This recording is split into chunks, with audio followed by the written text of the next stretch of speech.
오늘 하나님께서 우리에게 주시는 말씀은 데살로니가 후서 2장 1절부터 12절의 말씀입니다. 데살로니가 후서 2장 1절부터 12절의 말씀입니다. 우리 함께 교독하시고 마지막 12절 함께 읽겠습니다. 제가 먼저 읽습니다. 형제들아, 우리가 너희에게 구하는 것은 우리 주 예수 그리스도의 강림하심과 우리가 그 앞에 모임에 관하여 영으로나 또는 말로나 또는 우리에게서 받았다 하는 편지로나 주의 날이 이르렀다고 해서 쉽게 마음이 흔들리거나 두려워하거나 하지 말아야 한다는 것이라. 누가 어떻게 하여도 너희가 미혹되지 말라. 먼저 배교하는 일이 있고 저 불법의 사람 곧 멸망의 아들이 나타나기 전에는 그 날이 이르지 아니하리니 그는 대적하는 자라. 신이라고 불리는 모든 것과 숭배함을 받는 것에 대항하여 그 위에 자기를 높이고 하나님의 성전에 앉아 자기를 하나님이라고 내세우느니라. 내가 너희와 함께 있을 때에 이 일을 너희에게 말한 것을 기억하지 못하느냐. 너희는 지금 막는 것이 있는 것을 아나니 불법의 비밀이 이미 활동하였으나 지금은 그것을 막는 자가 있어 그 중에서 옮겨질 때까지 하리라. 그때에 불법한 자가 나타나리니 주 예수께서 그 입의 기운으로 그를 죽이시고 강림하여 나타나심으로 패하시리라.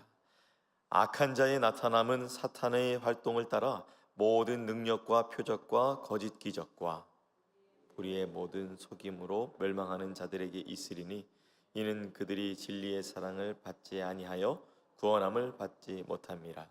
이러므로 하나님이 미혹의 역사를 그들에게 보내사 거짓 것을 믿게 하심은 다 함께 진리를 믿지 않고 불의를 좋아하는 모든 자들로 하여금 심판을 받게 하려 하심이라.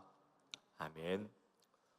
오늘 데살로니가 후서 2장 1절부터 12절 말씀을 중심으로 말씀 증거하겠습니다.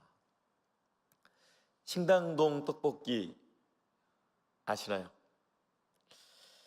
신당동 떡볶이집의 그 마복립 할머니가 굉장히 유명했는데요. 그분이 예전에 CF를 찍었었는데 기억나실지 모르겠습니다. 이런 말을 했죠. 고추장 뭐 쓰냐고? 그거 알아서 뭐 하시려고 그러세요? 떡볶이집 차리려고 그래? 고추장 비밀은 며느리도 몰라, 아무도 몰라. 이런 명언을 남겼죠. 땡땡땡 그 고추장 광고의 내용입니다. 당시 연예인이 아니라 일반인을 CF 모델로 내세운 굉장히 파격적인 광고였는데요. 그래서 이 CF가 많은 사람들의 이목을 집중시켰습니다. 그리고 전국적인 유행어 며느리도 몰라, 아무도 몰라. 여기서 언급된 며느리는 시어머니의 뒤를 이어서 떡볶이집을 운영 중이었는데 그 유퀴즈라는 프로그램에 나와서 유재석 씨에게 정말 며느리도 모른다는 말이 진짜였음이 밝혀졌습니다. 오늘 말씀에 보니까 며느리도 모른다고 했는데 누군가가 알면은 이 떡볶이의 레시피가 거짓말일 텐데 오늘 말씀에도 예수님의 재림의 시기는 아무도 모르는 것을 전제로 바울은 말하고 있는데 아니 글쎄 데살로니가 교회에 그리고 그 데살로니가 성도들에게 들린 그 말들은 누군가가 안다는 것이죠. 알 수가 없는데 이 재림의 시기를 안다, 속히 이를 것이다 라고 해서 바울이 5장 1절부터 2절에 특별히 5장 1절부터 2절에 이렇게 말했는데요. 제가 2절 말씀 읽어드립니다. 영으로나 또는 말로나 또는 우리에게서 받았다 하는 편지로나 주의 날이 이르렀다고 해서 쉽게 마음이 흔들리거나 두려워하거나 하지 말아야 한다는 것이라. 그러니까 개인적으로 영으로 받았다든지 어떤 사람에게서 말로 들었다든지 바울 또는 실루아노 또 디모데에게 받았다 하는 편지가 있다든지 이런 거 다 믿지 말고 쉽게 마음이 흔들리거나 두려워하지 말아야 되는 것을 말하고 있습니다. 데살로니가 성도들 중에는 예수님의 재림에 대한 거짓 정보에 대해서 쉽게 그 마음이 흔들렸던 것 같습니다. 이 쉽게라는 말을 원어적으로 보니까 빠르게라는 뜻을 담고 있는데 이 말을 듣자마자 이 데살로니가 교회 성도들이 빠르게 마음이 불안해지고 빠르게 흔들렸던 것이죠. 누가 어떻게 하여도 절대 미혹하지 말 것을 강조합니다. 흔들리면 안 되는 것이 있고 또 때로는 흔들려야 될 것이 있죠. 어떤 부분에 있어서 우리의 삶에서는 흔들려 봐야 우리가 더 주님께 믿음이 견고해질 때가 있는데, 또 어느 부분에 있어서는 흔들리지 말아야 될 것이 있잖아요. 근데 오늘 데살로니가 성도들은 그 신앙이 재림에 관하여서 들었을 때에, 잘못된 정보를 들었을 때에 불안정하게 흘리고 있음을 보이고 있습니다. 그래서 바울은 미혹되지 말라 강력히 말하며 강조점을 줍니다. 미혹, 참 주의해야 합니다. 바울은 재림 전에 징조들이 있기 때문에 미혹 당하지 말 것을 간절하게 당부하고 있는데요. 어떤 징조들일까요? 3절부터 4절입니다. 누가 어떻게 하여도 너희가 미혹되지 말라.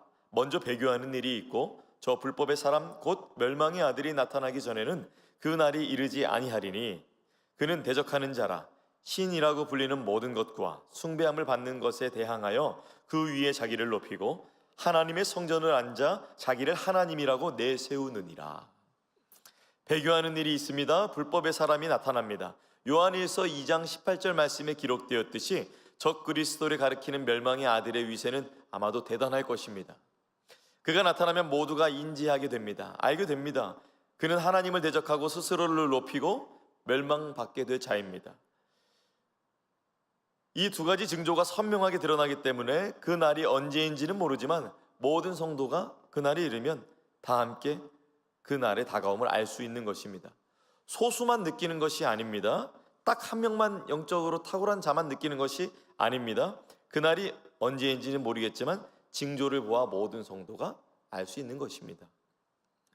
그러므로 그 날이 언제인지 모른다고 해서 쉽게 흔들릴 필요가 없습니다. 그리고 그 날이 언제인지 안다는 자들 때문에도 쉽게 흔들릴 필요도 없습니다.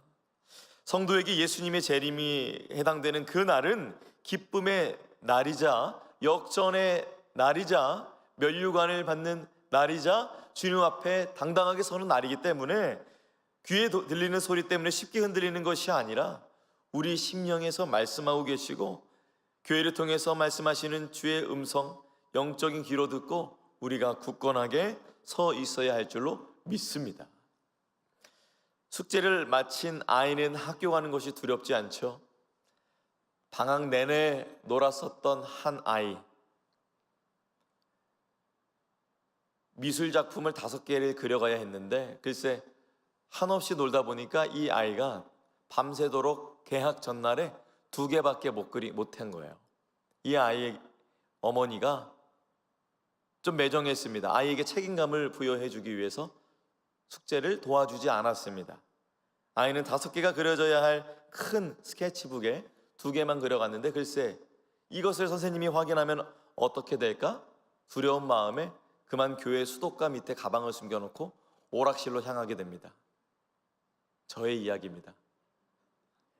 그래서 부모님이 찾으러 왔고 담임 선생님 울고 그랬습니다. 5학년 때. 네. 지금은 그렇지 않으니 걱정 마시기 바랍니다. 숙제를 마친 아이는 학교 가는 것이 두렵지 않죠. 근데 숙제가 되지 않으면 두려운 것이죠. 우리의 믿음의 상태도 마찬가지인 것입니다.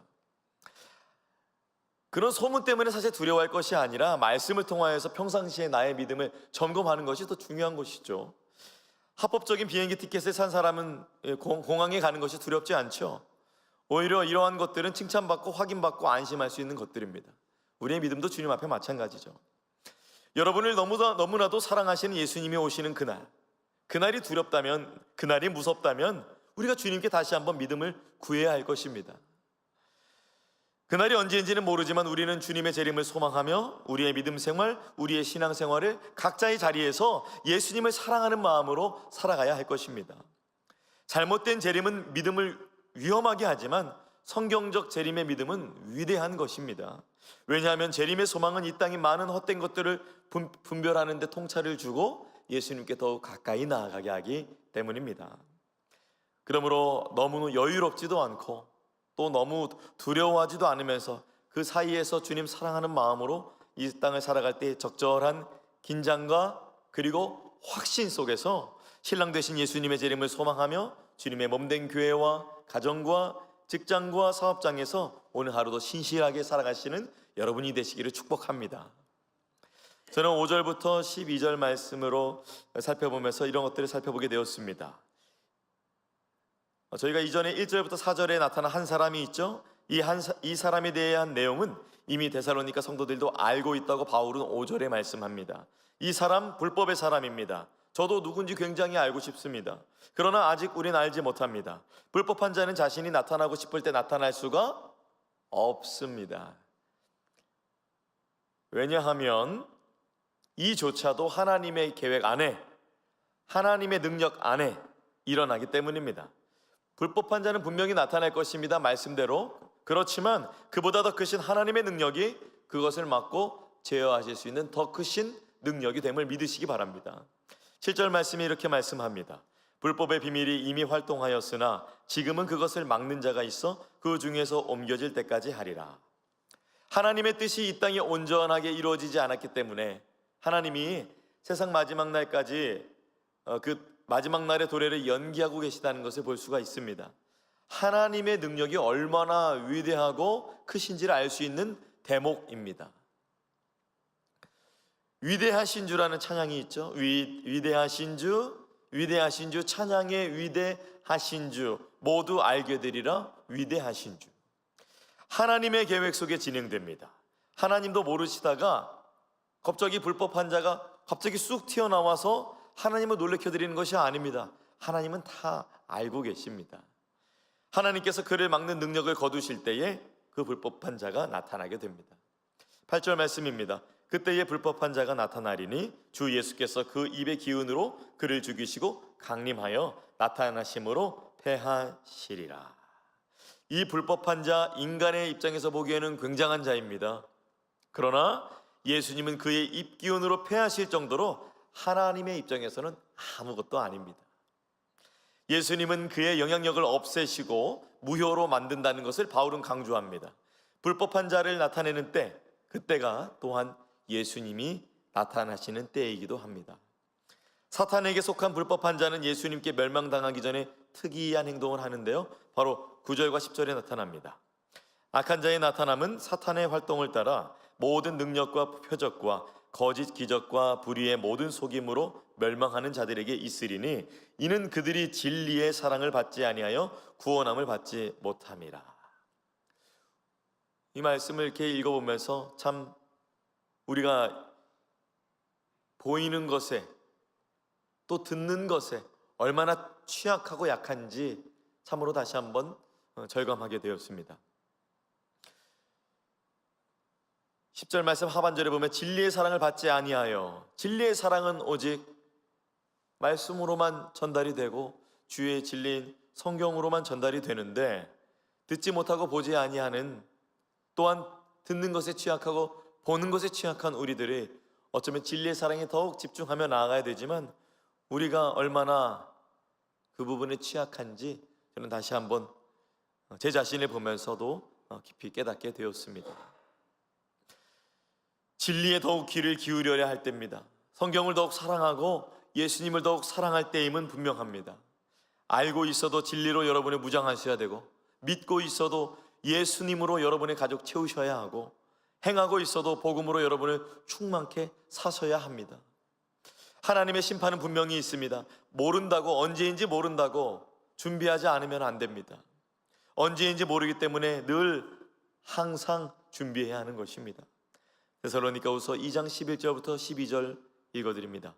이러므로 하나님이 미혹의 역사를 그들에게 보내사 거짓 것을 믿게 하심은 진리를 믿지 않고 불의를 좋아하는 모든 자들로 하여금 심판을 받게 하려 하심이라. 무엇을 피해야 될 것인지 말씀에서 말합니다. 불의를 좋아하는 것들을 피해야 되는 것이죠. 예수님께서 죽으시면서 그렇게까지 살리려고 했던 여러분의 영혼, 그 영혼의 길을 그냥 랜덤으로 가게, 또는 세상의 유혹에 영향을 받아 살지 않도록 여러분, 우리가 강단에서 선포되는 말씀에 더욱 귀 기울이고, 또 우리가 날마다 큐티하고 또 말씀 나누는 모든 것을 기반으로 말미암아 우리가 믿음 안에 잘 살아가고 있는지 또한 점검해야 할 줄로 믿습니다. 하나님 사랑과 이웃 사랑 중 어느 곳을 보수해야 할까 살펴보고, 말로나 글로나 다른 사람은 속일 수 있지만 하나님은 속이실 수 없잖아요. 하나님은 다 아십니다. 우리가 하는 말과 우리가 쓰는 글은 정말 내 삶에서, 내 삶과 삶에서 균형을 이루고 있는지 두렵고 떨림으로 살펴봐야 합니다. 서두에 말씀드렸던 고추장의 비밀, 1953년 마봉님 할머니가 창업한 신당동 떡볶이집의 원조죠. 현재는 그 마봉님 할머니의 며느리가 대를 이어서 떡볶이집을 운영하고 있다고 합니다. 간판도 새로 바뀌었는데요. 간판에 보니까 새롭게 바뀐 간판에는 이렇게 적혀 있답니다. 며느리도 몰라, 아무도 몰라, 이젠 며느리도 알아요. 그렇게 아래 적혀 있다고 해요. 우리가 주님 언제 오실지는 모르겠지만 그 언젠가 주님이 오시면 그때 우리는 다 알게 될 것입니다. 오늘 말씀 보면서 우리 삶에 어떻게 적용할 수 있을까? 저는 이렇게 말씀드리고 싶습니다. 불법한 자가 보여줄 미혹, 능력, 기적, 거짓에 넘어가지 않도록 우리의 영혼을 말씀으로 훈련받고, 말씀으로 점검받고, 말씀으로 인도함을 받아서 하나님께 또한 온전한 기도와 찬양으로 나아가는 것이 필요합니다. 우리는 너무나도 듣는 것에 약하고 데살로니가 성도들만 나무랄 것이 아니라 우리도 너무나 쉽게 흔들리는 것들이 많기 때문에 주의 말씀에 귀 기울이며 언제나 주님과 기도하며 주의 음성을 듣고 따라가야 할 것입니다. 교회 안에서는 말씀을 배운 것이 있다면 열정적으로 와서 배우고, 교회 밖으로 사랑을 실천해야 될 것이 있다면 또 우리 함께 나아가는 우리가 되기를 소원합니다. 기독교 역사 가운데 많은 이단이 있었습니다. 겉모습, 화려한 말, 영적인 것처럼 보여도 그 안에 예수 없다면, 그 안에 사랑 없다면 아닌 것입니다. 여러분의 믿음 쉽게 흔들리지 마시기 바랍니다. 그 헛된 소문 때문에, 그 사람 때문에, 그 사건 때문에 하나님께서 여러분에게 주신 사명 흔들리지 마시고 예수님과 연합하고 말씀으로 동행하면서 그러한 오늘 하루가 되시기를 예수님의 이름으로 축원합니다. 기도하겠습니다. 주님, 우리의 눈과 귀가 너무나도 연약합니다. 데살로니가 성도들이 무려 바울에게 성경 공부를 받고 바울에게 제자 양육을 받았지만 그럼에도 불구하고 헛된 소문에, 헛된 소식에 쉽게 반응하고 빠르게 반응하는 모습을 볼 때에 주님, 오늘 우리가 어떻게 살기를 원하십니까? 굳건하게 믿음으로 반응할 수 있도록 도와주시옵소서. 우리 자신, 우리의 자녀들, 우리 가정, 우리가 복음을 전한 사람들, 우리 교회 모두 붙들어 주시옵소서. 예수님과 연합하고 주의 말씀으로 나에게 적용하며 신실하게 주님께 기도하며 주님께 안내받아 인도함 받아 살 수 있도록 주여 도와주시옵소서. 예수님의 재림을 생각하면 세상의 헛된 것들이 분별되고 진정으로 추구하며 살아가야 할 것이 비로소 보이게 됩니다.